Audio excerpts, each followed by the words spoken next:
Hello and welcome to another episode of Growing Up B2B. I'm your host, Ed Delia, president of Delia Associates, the place where B2B brands go to grow.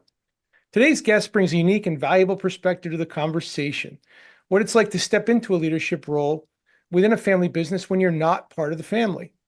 John Basil is founder of Basil Advisory Group, a consultancy focused on helping privately held and family-led businesses improve leadership, alignment, and growth strategy. Before launching his own firm, John held senior leadership roles at two family businesses, Bakkt and Philco, where he helped shape culture, drive performance, and successfully navigate the complexities of operating within a family-owned structure. If you're considering a leadership role inside a family business, or you're a family owner thinking about bringing in outside talent, this episode is for you. John, welcome to the show. Ed, it's good to talk to you again. Thanks for having me on. Absolutely. So, John, let's start with your new venture. What is Basil Advisory Group, and what kind of work are you focused on right now? You said it to start off with, Ed, but drawing from my experiences with family businesses, a little with public experience as well, strategy development, operational processes, including organizational development, leadership and training. And I want to preface all this by saying that I've had great experiences as a non-family exec in family businesses.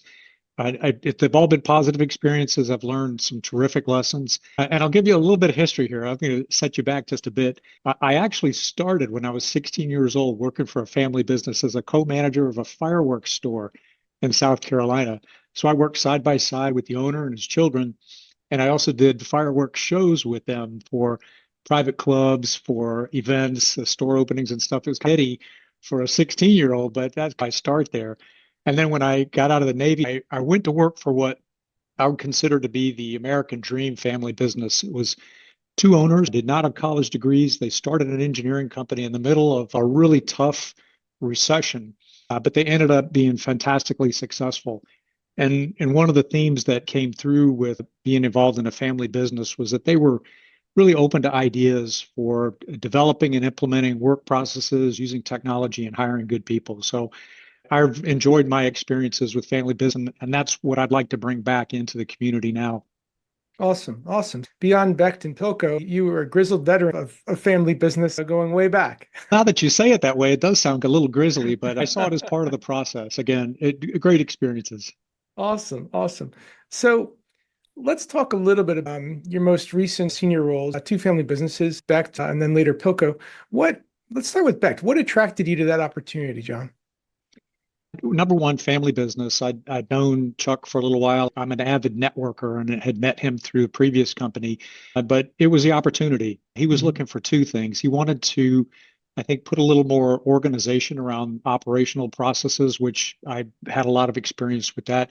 And then he was also considering the transition to the second generation. The opportunity really to get involved in just doing what I do best was really great for me. And then later, as the second generation moved into executive roles, we experienced some pretty substantial growth. And everyone who listens to this podcast knows, and everything that goes with it. It was a lot of fun. The owners were very clear-eyed about what they knew and what they didn't. And they actually hired a coach to help them scale up. It was a great experience. Awesome. Awesome. And then later Philco. What was alluring about the Philco opportunity? So that was very interesting too. Philco's a boutique management consulting firm on the operational risk side. It was an opportunity to consult at a much higher level within the same industry. So I had some background in the industry, but now I'm talking to the executives. We wanted to substantially grow over a 5-year time period. So my skills in business development, strategic planning, and project execution fit really well. And then there was that connection at the very, very senior level of my clients that I found very attractive. Nice. Nice. So for somebody that's never worked inside the ecosystem of a family business, how would you describe the biggest differences compared to, say, a more corporate or private equity governed environment? There's a bunch, but I'd say that the top three, number one, and you've heard it on your podcast before, is the family culture. As a non-family member, I think you feel a real empathy for employee well-being. There's company picnics, you get thank you notes. They talk about their private life, which you'd never hear in public business. People tend to keep that out. In the end, you really feel like people care about you, and that drives a lot of people to better performance. I think another one is I'll call it a stronger sense of purpose. It's a good combination of what they're good at. Think Jim Collins and Good to Great. What are you really good at with the finance side? In my experience, when you reach the executive levels on public companies, there tends to be more talk about Wall Street expectations and are we making the quarterly numbers? And sometimes as a mid manager in that situation, you feel like sometimes it's more important to make your quarterly numbers than it is to keep the customer happy. I never felt like that in a family business. And the third one, and this is very important, is the long-term view, and especially with regards to corporate finance. If you've worked for private equity or public firms, that the end of the month of the quarter, that's a stressful time. And that's cumulative stress too, because you know that it keeps coming.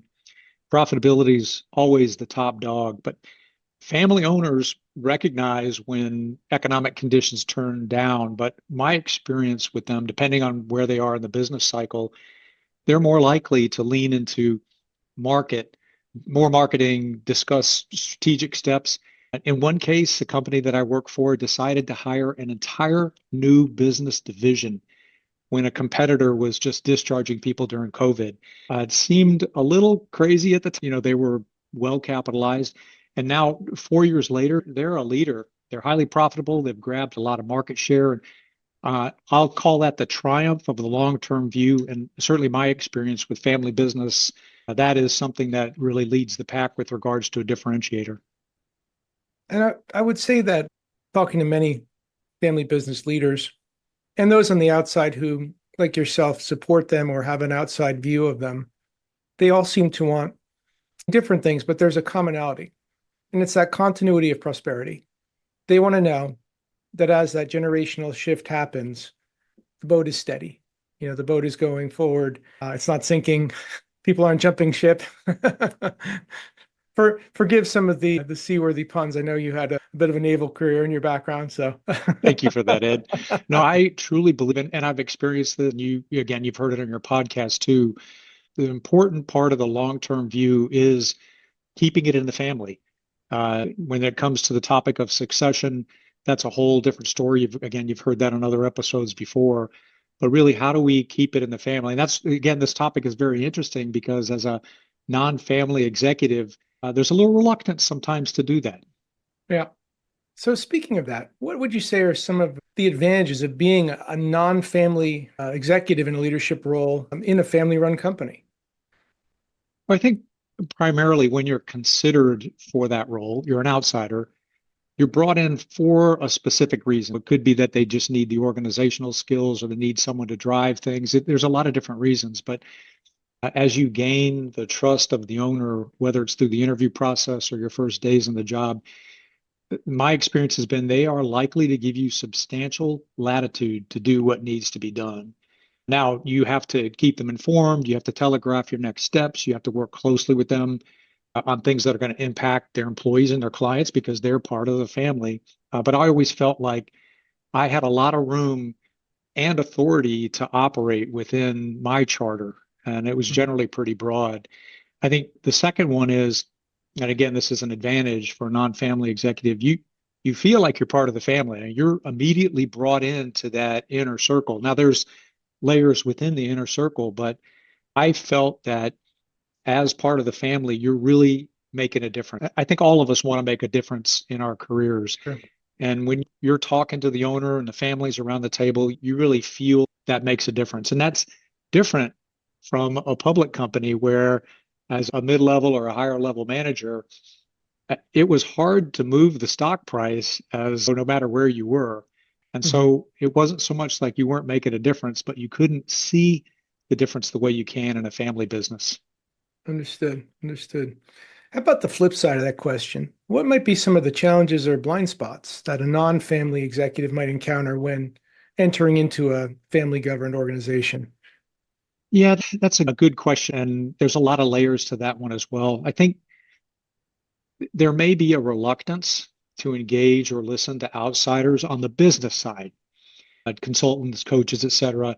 In some cases, they know what they know, and that's made them successful over the years. A successful business owner may like his or her trajectory. They took the big risks. So they're meeting or exceeding their own expectations. And so it's an effort for them to consider bringing an outsider in. There has to be a compelling case.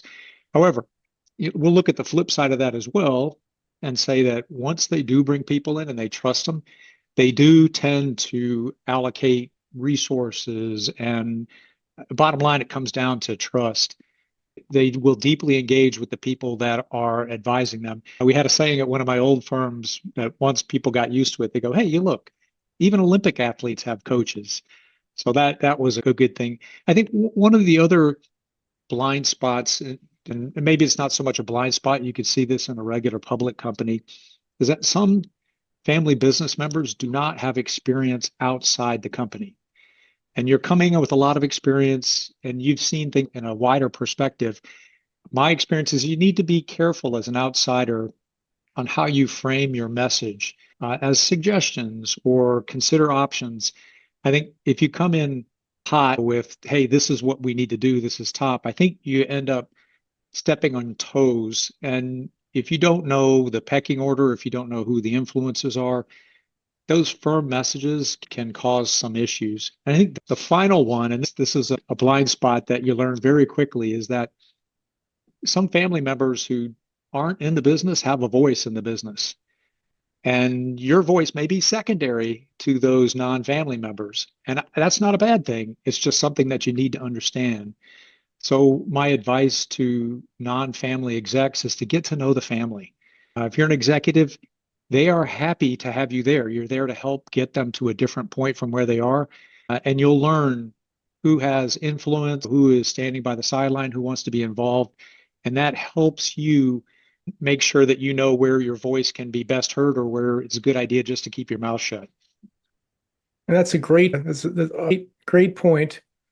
Certainly, I would say a lot more questions maybe need to be asked when entering.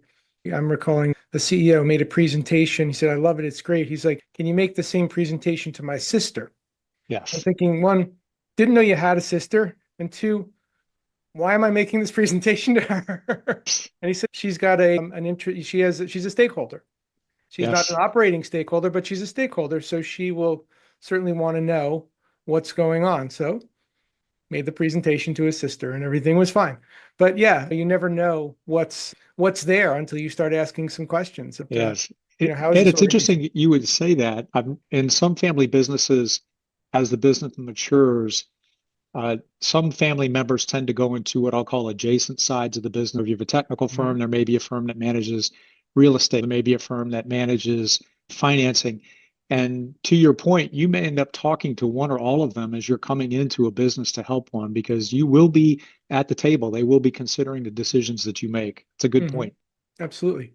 So you've been successful in several roles where there's been a family business dynamic. So not only do you have one or several family members that are involved in the business, you've also oftentimes have long tenured employees, people that have been there for 10 years, 20 years, sometimes 30 years or more. When you are coming in from the outside, what are some of the things that you do to start to accelerate that trust we talked about and earn that trust with the people there, both family and non-family, who are maybe your tenured employees as well? Yeah, it's vital, absolutely vital. And the first one with family members obviously is right up front. But the long-term tenured employees, I'm glad you asked that. But I'll address the first one with the family is focus on what the founder wants to do. I think that's the same in any business. I've heard another saying, what interests my boss fascinates me. And if you can approach problem with diplomatic directness, because they want your opinion, you just need to make sure that you couch it in a way that they can easily listen, and then you're sincere about your decisions. I find that having passion about what you want to do, measured passion, is an important part for them listening to you.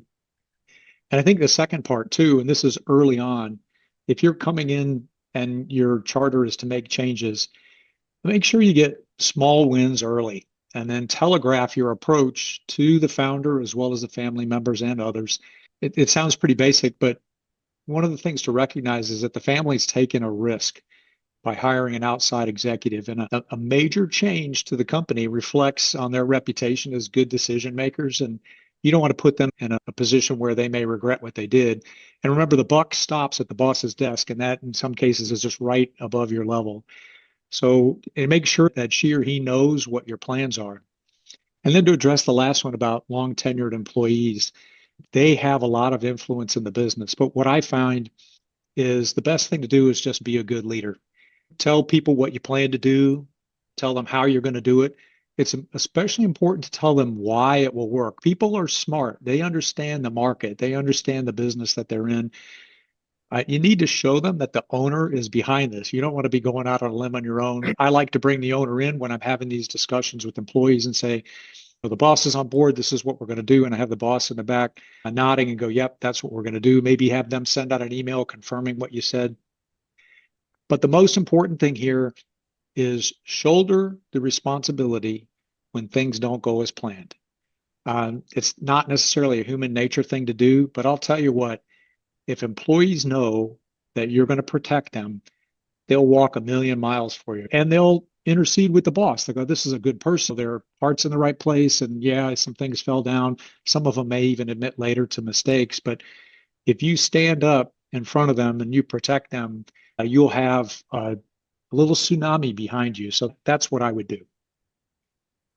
Have you ever been in a situation where, whether it be a family member in the business or a long tenured employee, and you're coming in to support change, support operational excellence or growth, and you say, okay, good person, but they're in the wrong seat?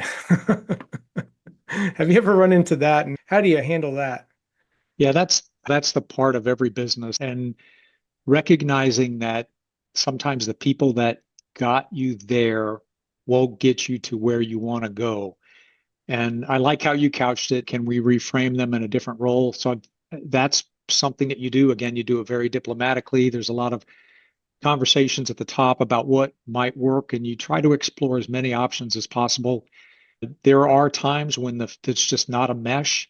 We've created different business entities just for people that aren't going to fit within the existing regime to operate or to work within.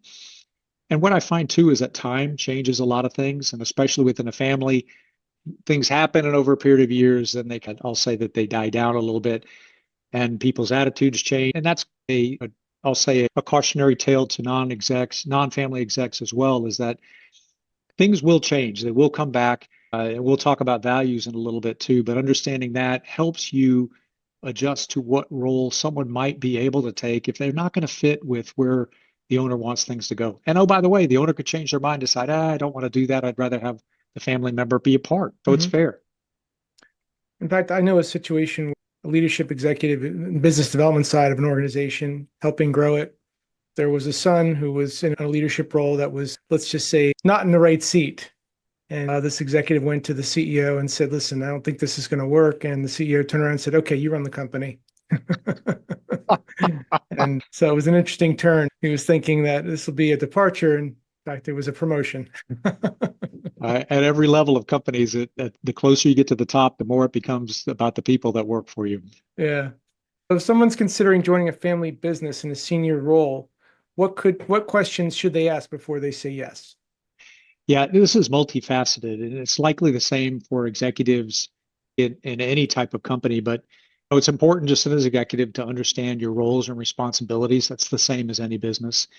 Depending on your confidence on who, I would always suggest getting that documented in an expectations document. People have different recollections. I think specific to a family business, here's some questions I would ask. And again, a lot of these are going to be similar to public business. Why am I being hired? And what's behind that is what's changed within the company to support this decision. Is this a strategic move? Is this caused by a family situation? That helps put things in context for you as an exec. I like to ask questions about values to ensure alignment. I found that if your sole focus is on making money, if something happens and your actions don't contribute directly to the bottom line, you got to recognize that you're a cost to the family business. So the values should be broader than that. And typically they are, but that's important to know. I like to ask about vision and strategy. And this is the key part of a family business coming in as a non-family exec is you're looking for a founder who sees a viable future and takes into account changing in market conditions. But this could include the transition to the next generation. So if the topic of family business transition does not come up, it's a good time to bring it up. I always find it's important to have that conversation on the back burner, even though it's not imminent, because a lot of people just don't think about it. And the record of transition in family businesses is not fantastic. So it's good to think about. I ask how decisions are made. And I'll laugh a little bit here because sometimes that doesn't come out right away. You look at that over a period of time. Is it done by the organization? Is it done by the family? Is it some combination? A favorite question of mine is, where are the bright lines in the leadership organization and where's the drama? And I found owners to be quite frank with that question, and knowing where the drama is in an organization and those lines that you should be careful crossing, it vitally important. And again, when I have found owners that are very open and honest about it, that's really helped me on ramp to a really good job. And then I'll finalize that by saying, hey, what are the top three priorities you have? What do you expect me to be working on? And I'd say after those 5 or 6 questions, you can walk out of that conversation. You got a good understanding of why you're there and where you fit, potential issues to avoid, and your marching orders as well as your measuring stick. Now, I just want to caution non-family execs here that things change. Family businesses generally are not multi-billion dollar corporations, with the exception of the Mars family and a few others.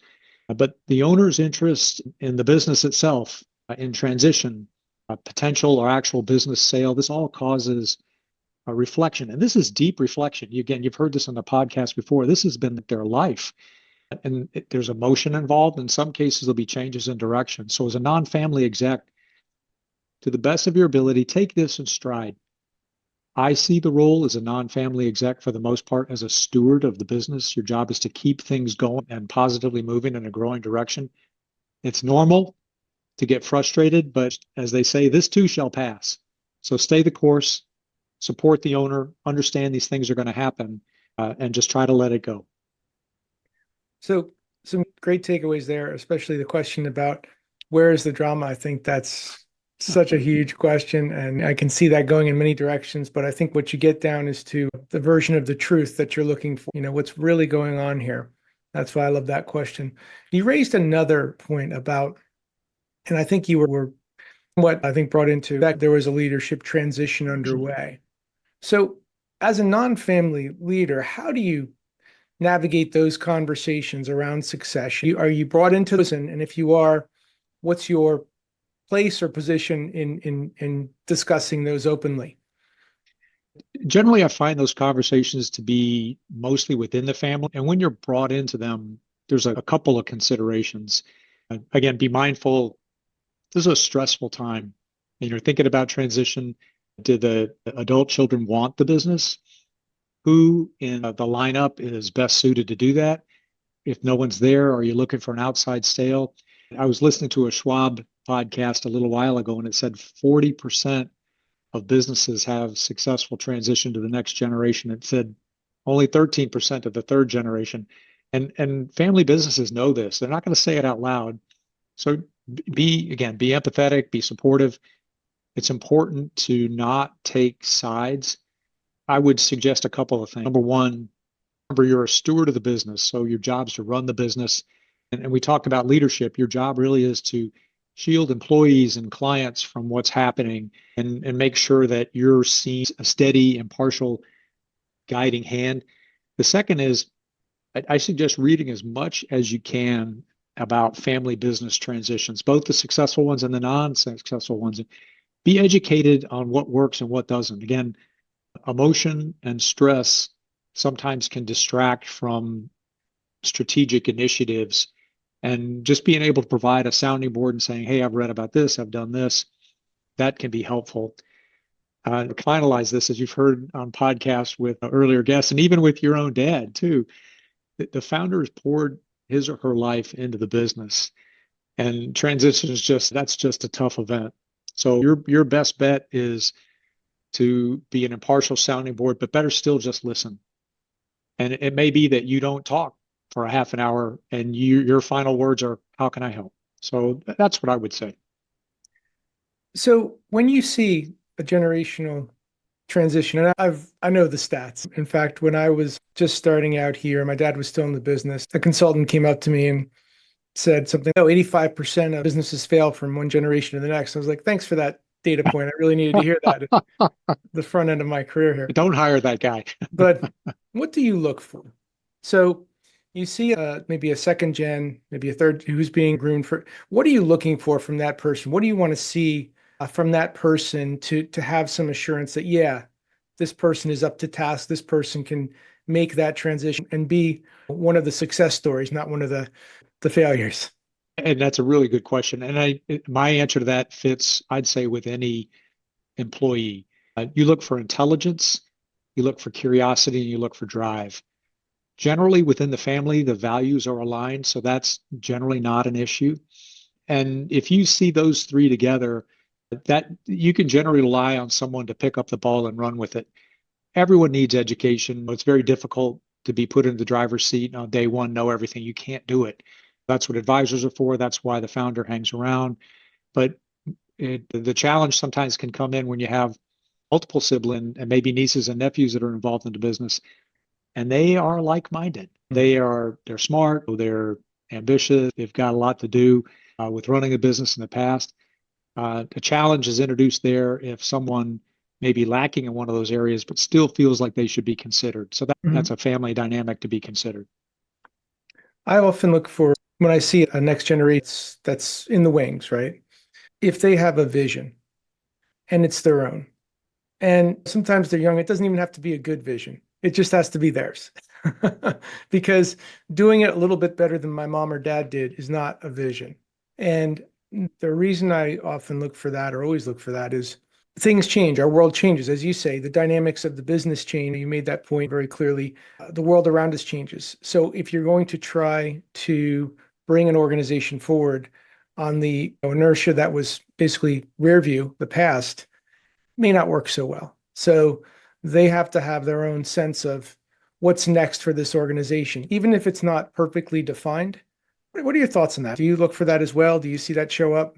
That's a great exclamation point. Part of, in my opinion, part of forming a vision and having one for yourself is recognizing sometimes they don't work out. And so just the practice of coming up with vision or coming up with strategy makes you better at doing. It's like an artist. They continue to sketch and they be better and better. It's the same thing in business. No business ever popped out of the box and was 100% at the top. There's been incremental changes, there've been step changes. But to your point, if you want to elevate one of your adult children into the role as president, their ideas are things that can take the company elsewhere. And you and I have both read about this and experienced this. Sometimes someone will come into the business, one of the children, who's had an advanced degree, say in data analytics or something else, and all of a sudden something brand new pops out of the business that's either adjacent but aligned. And then you'll find that people within the company at all different levels of experience will say, hey, why haven't we done that before? And that tends to carry new momentum in. So I agree with you. The vision is very important. Again, understanding that I'll call it a practice run, but you need to continue to do that. And what you learn as a businessman, you've experienced this, is as times change, adapt. It's a good starting point. I like that. So now that you're leading your own firm, how are some of these experiences that you've had showing up in your advisory work today? Oh, they're all over the place. And I'll just lean into what I do or maybe how I get into an engagement. I think, the first question when I talk to an owner is, why are we having this conversation? And that tends to expose some of those interview type questions. What's going on in your business? Is there something structural going on? Could be sad to say sometimes I run into owners that are just tired of running their business. And we tend to fall back. And as they talk, they'll explain a little bit of what's going on. From that point, too, what I find with that question, it's interesting, is that sometimes they know where they want to go. They're just looking to have their opinions or thoughts validated. So a lot of those conversations are short and they end with, thank you, that's what I thought, which is neat. I also like to ask about the company's story along with their values. That story is immensely powerful. How you founded the firm, some of the things that you went through, your first customer, how you expanded into different areas. I find that founder stories are a really powerful mean of instilling company culture. They can also be a very powerful sales tool. So as I'm having this conversation, it can lead in many different directions, but sometimes it recenters a founder on, yeah, that's really what we're good at. And that conversation is helpful from a strategic standpoint is I can do these other things that are adjacent, but I really need to stay focused on what I'm doing. And then most importantly, Ed, this is vital for everyone to understand, especially non-family execs, is that all family businesses, like families, are unique.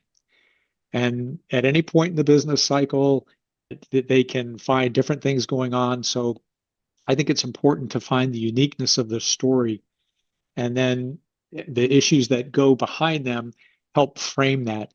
So I ask why things are the way they are, and my any I'd say consultation is tailored to that uniqueness. One size does not fit all, and a family business does not want to hear that. They may want to hear that just from a what works in industry, but when you talk about adapting to what they want to do, they go, how does this solution uniquely fit my culture? And I find that to be really important. So I like to, from my standpoint, I'd like to emerge from these conversations and engagements as an unbiased perspective and a trusted advisor who really can tailor industry solutions to exactly what they need. That said, when it comes to a family governed business, what are when it comes to your work now as Basil Advisory Group, what are some of the things that they're often missing or lacking where you could plug in and really help? What are some of their common issues that they're struggling with that you see more often than not?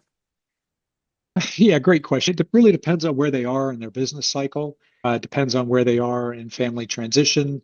There's a lot of market economics that are affecting things now. I think the biggest one for mature owners is succession. Have they thought about succession? And if you haven't, what does that look like? I like to say, at what point in your career would you like to be not working in the business? Not surprisingly, many of them say, I always want to have some footprint in the business. Okay, great. At what point do you want to draw out meaningful funds and then be able to take months off? And that settles on a timing endpoint. And then you say, okay, here we are today. We're 5 years, we're 10 years out. What needs to happen in that gap of time to help prepare for that? Again, I read this statistic that said that 70% of family businesses think it's important to have a succession plan, but only 20% have that plan. So those questions, as you're asking, tend to generate some thought. When do you want to retire, or when do you want to take money out of the business, and where are you today? What is it going to take to close that gap? I think that's top. Another one is when families everyone's grown up within the business and their processes have worked a certain way, and they may either experience loss of market share, or they see it coming, or there's new technology and they're a little hesitant to try different things. It's not a difficult thing for you and I to look at it from the outside and say, we'll try this and this, but it is a little more difficult internally because there's a risk. There's a risk to spending money on incorporating AI technology. What's that going to do to employees? What's that going to do to our clients? Should we buy new machinery? Do we invest in this big capital project? You've got a whole issue there of how can we maintain family ownership of the business, but we need to borrow capital in order to make this next step. Do you get a loan? Do you go out to a private lender? And do you give up control? So a lot of these questions, I think, are back to the uniqueness part of this is where are you today in the cycle? What do you anticipate happening in the next 5 to 10 years? What's your current hurdle, and what hurdles do you see in the next 3 to 5 years that could disrupt your business? Dialing it back in a sort of a general consultant question, and I think this goes back to the founders of Intel. Years ago, they were competing in the market for memory chips, and they were beginning to get just hammered. They were trying to decide whether they should go into computational type of chip making. And so Andy Grove and Gordon Moore, I think, were the two founders. And I think Andy said, if we got fired today and they threw us out the door, but then they hired us back in, what would we do differently? And Gordon Moore said, well, we would go into the computing business. We'd get out of memory, which at the time I think was 90 to 95% of Intel's business. That's a big step. And I think just having that conversation, a lot of owners, they'll recognize that, and it begins the process. It doesn't take you through to the end, but in terms of helping an owner get to the next step, it's recognizing it's been done before. It's a major step, but it's easy just to get started talking about it, similar to the vision. And that's a number of great points there. But really, as I'm listening to this, it's I think the asking of big questions, sometimes hard questions to answer, but big questions. And a lot of times they're not asked simply because, and I'll speak from my own experience, so much of me was shaped by my dad, because that was my model. I didn't have another model. That was the model. Even when recently somebody posed to me, but when do you think you'll be done working? And the answer that rolled off my tongue was 70. And they're like, why 70? And I'm thinking, well, that's when my dad stopped working. Okay. All right. Like, Hey, it's a and then I started benchmark, to think, right? that wasn't a really good answer, was it? No, it's not a bad answer. And backing up to your point here, I don't know that people don't ask those questions because they're scared of them. I think sometimes they get tied up in the day to day and they just don't think about it. The business is Yeah. moving along and you're doing okay, but then someone asks you a question, and it's not unusual to have someone sit back and look at the ceiling and go, "Why didn't I ask that question?" Yeah. But sometimes it takes somebody from the outside to prompt that and to prompt that thinking. And then when they do, it can really ignite something special, as you know firsthand a couple of times over. Final question. If somebody listening is interested in connecting with you or learning more about the work you do as part of Basil Advisory Group, what's the best way for them to connect? And I'd encourage them to go to my website at basiladvising.com, Basil, spelled like the herb, or to my LinkedIn page. I've got a whole history of my past experiences, and it'll connect you directly to Basil Advisory Group. So, if you need assistance in strategy, organizational work process, consulting, leadership development, or training, I'd consider myself to be a pretty good resource for family businesses. Awesome. Awesome. John, thank you for sharing your insights and for giving us a front row view of what it means to lead from within a family business as an outsider. Your experience is incredibly valuable to leaders and I think families alike. Again, we've been speaking with John Basil, founder of Basil Advisory Group, and a trusted voice on leadership strategy and navigating the family business landscape with clarity and care. And I'm Ed Delia, your host. This is Growing Up B2B. Thanks so much for joining us, and we'll see you next time. Thank you, John. Thanks again. Thanks for having me, Ed. All right.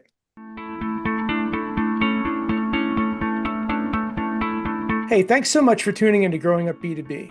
To explore more episodes and insights, visit podcast.delianet.com. And if you've enjoyed this episode, please give us a rating or review on your podcast platform of choice. Having worked with hundreds of family-led businesses across my career, and being a second-generation leader myself, I'm on a mission to help every family business I meet achieve next-level growth for their organization. So feel free also to connect with me on LinkedIn and let's support each other. You can also find out more about my company at delianet.com. Again, I'm your host, Ed Delia, and thanks so much for joining us today. Take care.